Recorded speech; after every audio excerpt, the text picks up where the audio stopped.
everybody, and welcome to another Kerfuffle showcase. And we have Blue Blood royalty yet again here. The wonderful Jane Gardner, JP Gardner Associates. How are you, milady? Oh, Simon, I'm all the better for seeing you. Obviously, made my week, my month. What can I say?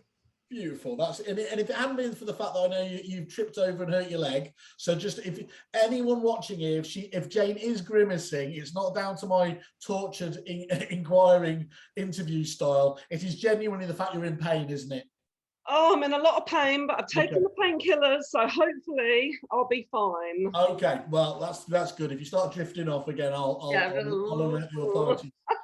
Jane, it's difficult to know how to start this, given that there is legend is overused within this this industry. Obviously, just because this is about people here who may not know about your good self. Could just give them a really brief overview of your history within the industry, and then I'll say how I knew about your business and everything else. Just give a bit of background. Okay. We've got a couple of hours. Right, so I started in a estate agency in 1986. I know it's impossible to think that. I was only 2 when I started. So I worked for Connells, that company that's still going strong today. So I was with Connells for 6 years as I started as an estate agent. That was my journey, a great beginning. Then went out on my own and had my own agency, and literally that is kind of where I ended up in 2014 selling to Countrywide. So in that middle time, the agency Saul and Gardner did win lots of awards. So I kind of got to know you guys, and got to know everybody from Kerfuffle and all the other lovely suppliers that are here. So that's it. But during that time, I started embracing social media into the business. I think I was one of the first estate agents in the country. It was about 2009, and I had my first Facebook page, built my own website, and started learning all things social, which was great for the agency. We did very well, and again won awards for our social media. So once the business was sold, a lot of people came and said, can you help me with my business? And I took my sort of social media magic, and I've transported that into other agencies. I still do lettings. I'm an examiner for level 4 property mark. So, I keep my hand in, and I do some consultancy work for lettings, but my main business and what we're talking about today is the digital marketing side of the business, and websites. We build websites, we run social campaigns, and we basically take on all of the marketing for agencies that's done online and offline as well, but just making sure that it's all tied in together. So I'm just thinking our pinks are a bit clashy. Sorry about that. I don't think pinks can clash. I think it's an unclashable colour. Look, I definitely think, just to reiterate, today is to talk about that, the digital side of things. It's how to use digital marketing effectively and win business from it. Always a nice one to do. Some do's and do nots to be aware of. But I'm going to just jump in straight away just to say that, you're quite absolutely right, as we did meet each other, as it were, across the awards and trophy tables, and I kept here Saul and Gardner, and obviously I was amazed at it was a relatively small agency, wasn't it? You punched so far above your weight in terms of at those awards, and I was luckily enough, once I managed to blag my way onto the judging committees. And we did, and I think it was really you in your pomp, really at your height there. And it was about when you were, it was the people, it wasn't actually directly reviewing you guys. It was reviewing some of the staff. And out of about 12 people, from memory, it was about 3 or 4 of them was Saul and Gardner staff. And I remember he wasn't a man to be easily impressed, Russell Manning of Manning Stainton, fantastic agent you'll know very well. But he reviewed a few of those, and he just said, "I don't know what she's doing down there." He wanted a change from opening an agency in Leeds to opening around you, just to find out what the secret sauce was. My question is supposed to is, first of all, that we'll get into some of this, and this comes down to your natural knowledge of the industry. But do you think it was a natural sort of development for you to go into social, given that that empathetic nature you clearly had with the staff led itself as well into the social media side of things for marketing and agency? 100%. I think I did that talk at Lettings Live back when we had those, and was explaining how Saul and Gardner was just the umbrella. It was all about the team, and it always is. It's always about the staff. You can have a brilliant branch with one member of staff or of 3 members of staff or whatever it is, and then they leave and then it's gone. It's just people. So right from the outset, we worked on the showcasing the individuals, making sure that people knew them as their own entity rather than it being a brand. So we were just a collection of really, really good people, and that is why there's such a beauty with social media and why so many people get it wrong. Because if you can use the power of social media, let's talk Facebook. What's in the name? I mean, people get it wrong all the time. Faces. Facebook is about faces. It is not, it's not about house after house after house. It's about the people. So yes, you can showcase your properties, but do it with a person in there talking, showing it, becoming, about that person. And some of my clients now are smashing it with regards to getting their team on camera. They have their staff trained, and so many times you hear it, and I know that it's in the industry anyway. Oh, I don't want to be on camera. I don't want to be on camera. You've got to be these days. That's where our and by the way, Jane, I have heard that after I can't think how many hundreds of people I've spoken to on camera, and literally 90% of the time they'll say, God, I hate going on camera. And here's the thing, agents, that's your job. You're brilliant at it. And I've genuinely never seen anyone clam up, once you're able to relax them and get in front of it, because your job day in, day out is to talk to people. You are you will always see an agent at a party. They're not the ones stood in the corner by themselves, are they?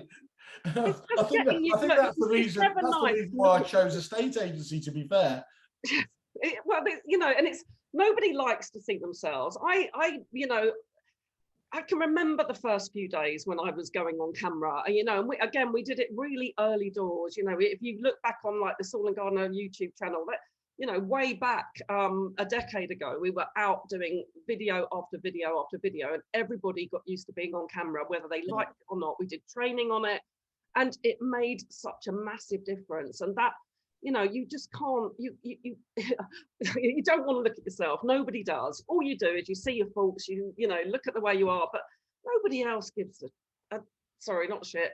Nobody else cares. They really don't. If somebody's talking to you face to face, they can see exactly what they see on camera. Just because you don't like it, it's just the way it is. When you hear your voice on film, isn't it? You listen to yourself and you think, oh my God, does that my voice sound like that? Yes, it does. But that's just the way it is. It's transformational, isn't it, Jane? Do you think that there's been us, particularly as Brits, because like the Americans famously, the Aussies, they've been out there doing this for a while, and that's because they've been able to marry, I think, much more effectively the brand of the business with the individual person's brand. It has taken a lot of, and I think a lot of that came down to business owners wanting to still keep it, and they haven't understood that you can have both, can't you? You can promote and present the people in your business without that being a headhunter's charter. And actually, a lot of those people will thrive off that, and they're less likely to leave, rather than what I think goes through the paranoia in some people's heads. By pushing them out there, they're just going to put their head and their expectation levels too high. Yeah, I mean, you always find that. And look, to be honest, there's always going to be business owners that are not going to embrace it. And it's as simple as that. And that's why I say that, I will work with people who get it, who understand, that they're doing it in the right way and they're doing it for the right reasons. It's, there's too many people out there that think that they're going to put a post on Facebook and they're going to sell a house from it. I mean, not a hope in hell. That is never going to happen.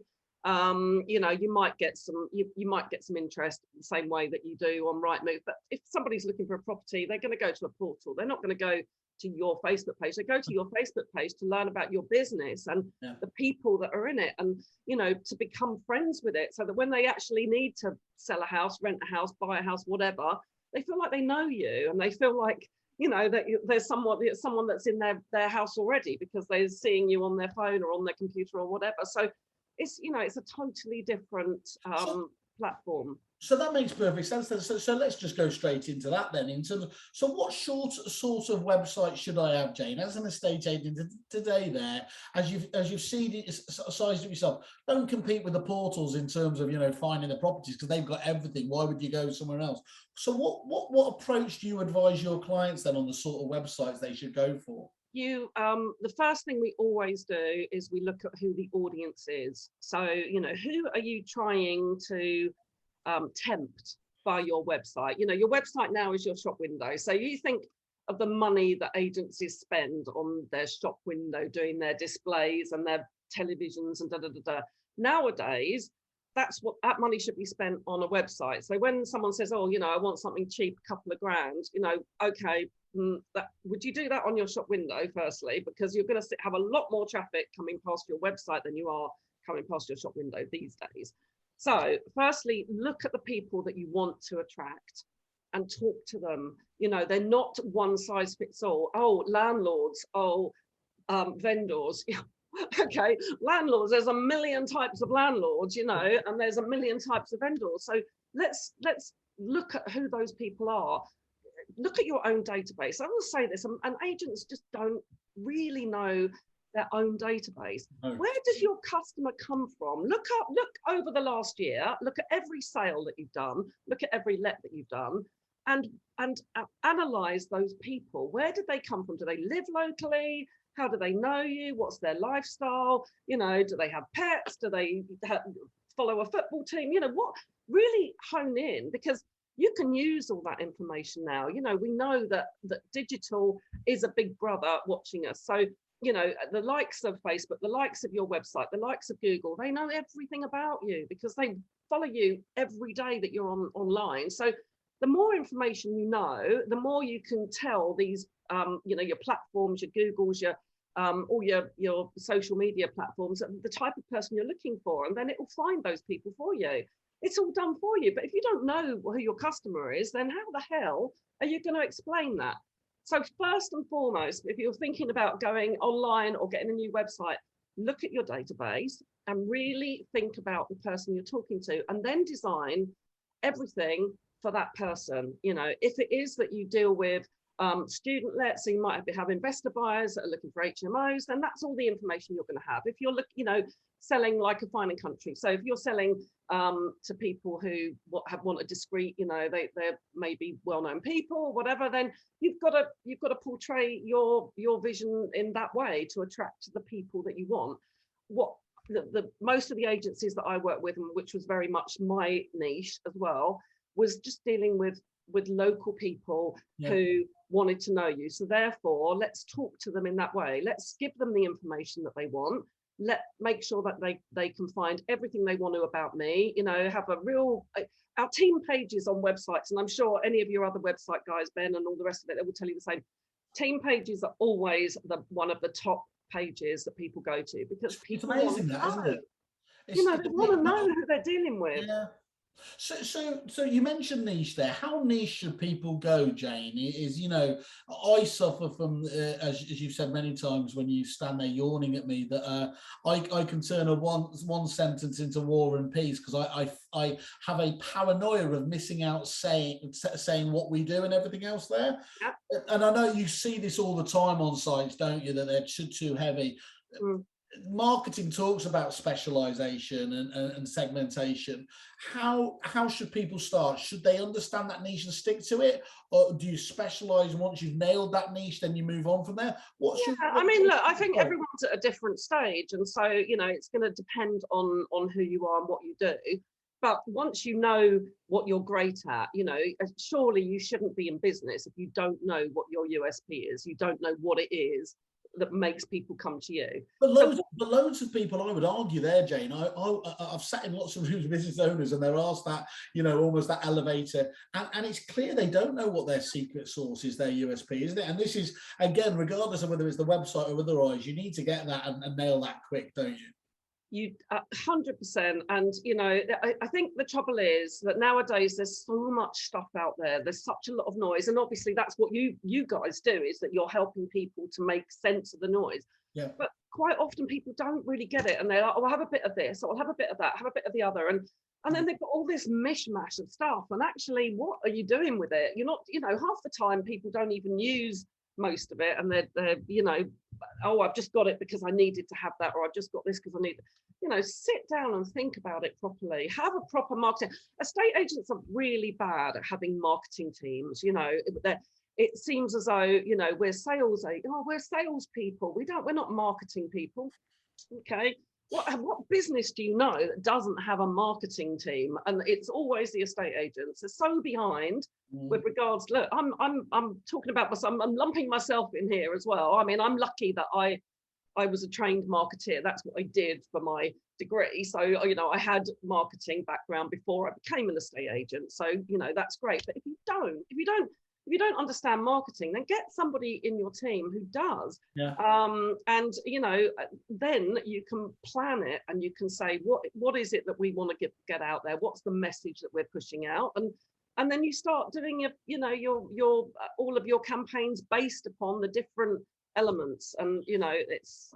And do you think that, you mentioned there before in terms of the portals, do you think that over reliance on the portals has taken away that kind of need to understand the marketing side of things? I mean, like, I've heard some people say before, which sounds ludicrous, you know, why do I need a website if I'm on the property portals? I mean, what would you say to that kind of approach? I think that the portals will never, you know, single out your business. So the portals are going to do, you know, unless you're going to pay them for, you know, your local home pages and your microsites and all the rest of it, that's all they're going to be interested in. So, you know, they want to have the, you know, sort of everything from everybody. You know, if you're sending people to Rightmove, then what are the chances that they're going to pick your agency? They might then, oh, look, there's another one here. Oh, that's a different agency. Oh, that's a, you know, so you're actually sending people to somewhere where they're going to see all of your competition. Yeah.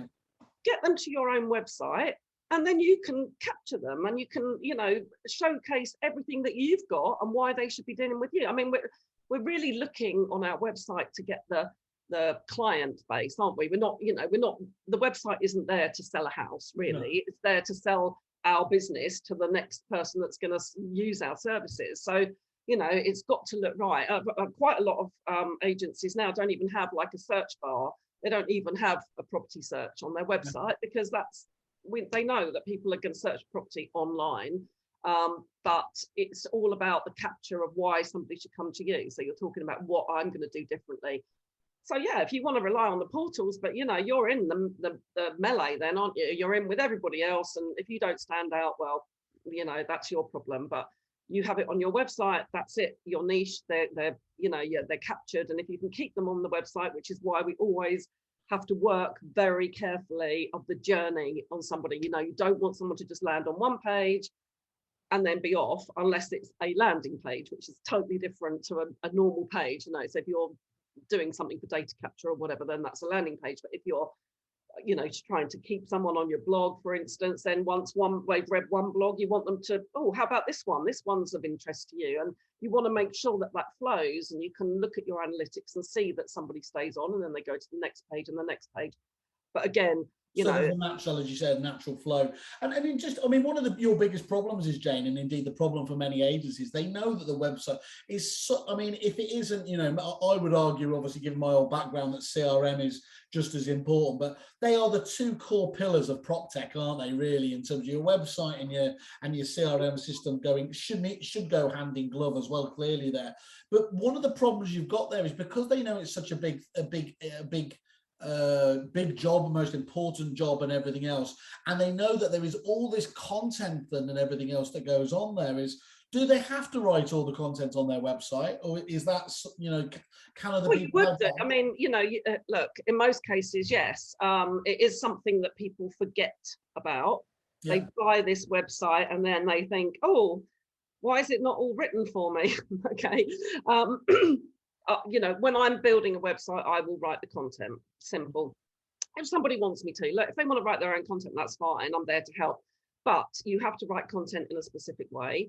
Content is there for Google, really, or, you know, our search.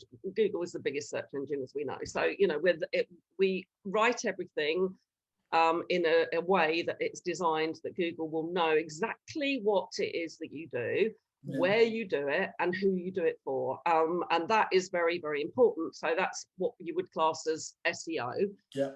A lot of people don't think about that. So our websites have an amazing SEO package on the back of them.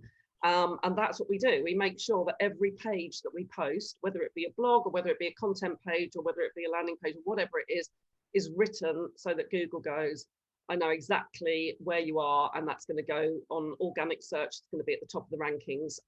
And that's the really important point there, isn't it, Janie? Is just when people hear SEO, a lot of people wrongly kind of think, oh, that's going to cost me. It's, you know, it's AdWords and it's paid for. What we're talking here is actually the beautiful. So there are many reasons to not like these tech giants, but actually what Google does fantastically well is when it organically says this, you know, we have spidered that website. We know that this is what they do well. They will match that up to people, and that's where the magic happens, isn't it? It's because you find a lot of times, certainly from a content where, you know, writing, say, blog articles. So, you know, we write a lot of blog articles. They're very niche. They're very, you know, we research and we have an amazing blog platform that we work on, and it makes sure that every word that we put out there is unique content, and Google loves that. Yeah. What Google hates is when somebody's got an article, and I come across this quite often when I'm looking at agents and quoting for them. I might pick up one of their blog articles and put the first line into Google, and then I'm going to get 12, 13, 14 other articles exactly the same, except for the town is changed. You're going to get penalized, yeah. Google will just completely like go mad at that. It's not gonna, it hates it. It's not even like it's a negative. It really is like a no-go. Thank you once again. It would be great to catch up with some of you and your clients, and we're going to drill into some more individual issues over the coming weeks and months, aren't we? Definitely. I'm here whenever, so lovely to see you. Well, good luck with the leg, and we will catch up soon. Cheerio. Bye-bye. Bye.